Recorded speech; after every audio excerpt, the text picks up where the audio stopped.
चलिए दोस्तों, आज अपने सर से मिलाते हैं और उनका एक खुफिया राज सुनना चाहेंगे कि आज क्या राज है। जी सर, बताइए कि हमारे सर हेलमेट लगा क्यों रिकॉर्डिंग करते हैं। जी सर, आपको बहुत बहुत धन्यवाद, नमस्कार। सबसे पहले हम भोजपुरी दर्शक के नमस्कार करत थी।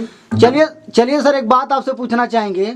हाँ सर। सर, आप हेलमेट लगा क्यों रिकॉर्डिंग करते हैं, क्या राज है?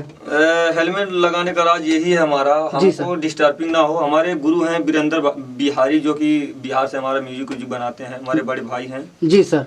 उन्होंने हमको काम करने का एक टाइटल बताया है। हाँ। ज्यादातर हम मच्छरों से परेशान रहते रात के वक्त, और मच्छर हमारे कानों में डिस्टर्बिंग ना करे। जी जी। बोलते रहते हैं तो हम डिस्टर्ब हो जाते हैं। उनको साला भगाएं, हम मच्छरों को भगाएं यार। सिंगर का वॉइस देखें, भिन्न भन्न करते रहते, हम रिकॉर्डिंग में बहुत परेशान हो जाते हैं। अच्छा, इसी के लिए सर, इसी से बचने के लिए आप हेलमेट पहन के, वाह सर क्या तजुर्बा है आपका। लेकिन आप मच्छर से दूर रहने के लिए हेलमेट पहन लिया।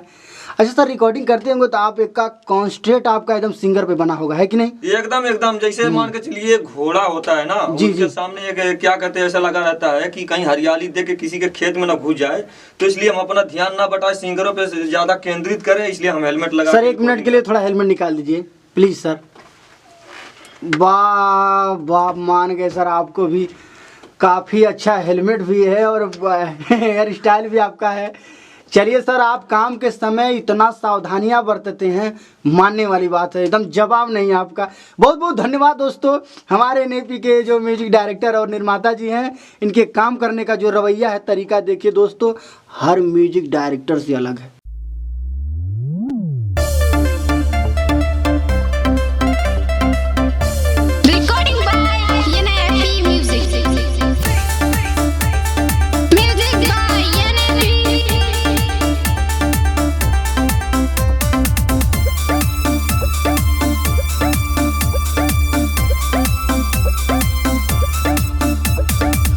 हमसे नया के ले आवा होई गेहूं के कटनिया, हे पिया लुधियाना से लेला जल्दी से पलटनिया। हे राजा, अरे आजा न हो। हमसे नया के ले आवा होई गेहूं के कटनिया, हे पिया लुधियाना से लेला जल्दी से पलटनिया। गोर बदनिया हमार जरी जाता हो, हे राजा देहिया के सारा रस झरी जाता हो, हे पिया देहिया के सारा रस झरी जाता हो, हे राजा देहिया के सारा पानी झरी जाता हो।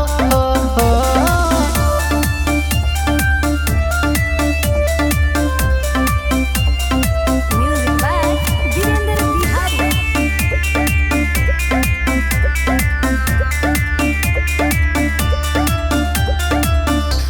करिया हो गईली पिया 2 दिन के कटनी में, बथला बदनिया राजा दिन भर के खटनी में।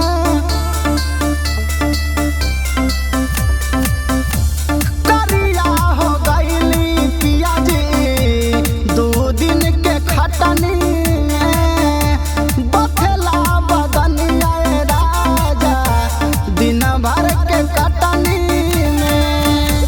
सोची के जिया हरी जाला हो, हे राजा देहिया के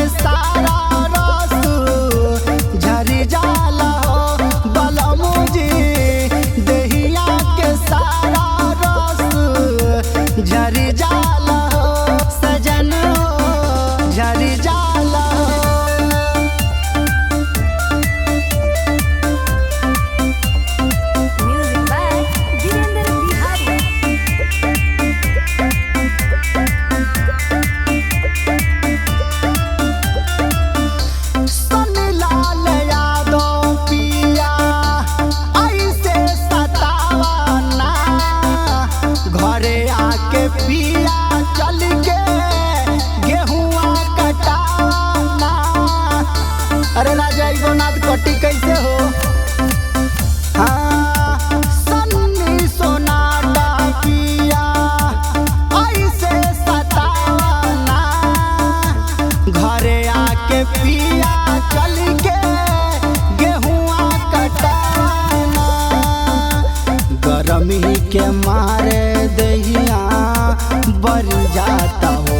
हे राजा दहिया से सारा रस झरी जाता हो, बलमुजी दहिया से सारा रस झरी जाता हो, सजनवा दहिया से सारा रस झरी जाता हो, बलमुआ गोरा बदनिया घामे जरी जाता हो, सजनवा जरी जाता हो, बलमुआ जरी जाता हो, तेरा जाजन हो।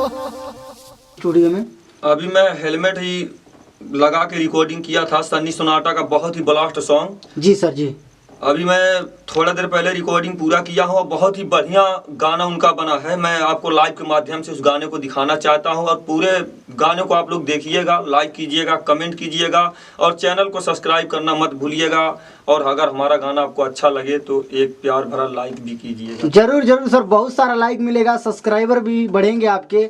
आप बस इसी तरह मेहनत से लगे रहिए और काम करिए। सबसे बड़े हम आभारी हैं अपने वीरेंद्र भाई का, जी जी, जिन्होंने इतना बढ़िया हमारे कंपनी के लिए म्यूजिक कंपोज किया और करते भी रहेंगे। और हमारे कंपनी के लिए बहुत सारे म्यूजिक वही कंपोज करते हैं और बहुत सारे हिट सॉन्ग भी मार्केट में उनके बनाए हुए म्यूजिक द्वारा आ चुका है। हम बहुत बहुत बधाई देना चाहेंगे अपने वीरेंद्र भैया को भी साथ में, जो हमारा साथ दे रहे हैं और बहुत ही बढ़िया काम वो कर रहे हैं। हम उनके काम से काफी खुश हैं और हेलमेट लगा के उनके इस रवैये को आगे बढ़ाते रहेंगे। चलिए सर, बहुत बहुत गुरु समान है, गुरु हैं, हम उनके सदा आभारी रहेंगे। बहुत बहुत धन्यवाद सर, बहुत बहुत बहुत बड़े अच्छा लगा आपसे मिलके और काफ़ी अलग आपका मतलब रिकॉर्डिंग करने का तरीका है, काफ़ी डिफ़िकल्ट है दोस्तों। अन्य स्टूडियो के तरह देखिए सर काफ़ी मेहनत करके रिकॉर्डिंग करते हैं और इनके हेलमेट वाला जो गाना रिकॉर्ड हुआ आप बता रहे सनी सोनाटा का, तो वो भी आपको सुनाएंगे। बस इसी तरह वीडियो में बने रहिए और अपना प्यार आशीर्वाद दीजिए। NAP म्यूजिक आइडियो वीडियो को सब्सक्राइब कर लीजिए। बहुत बहुत धन्यवाद, नमस्कार, जय श्री राम।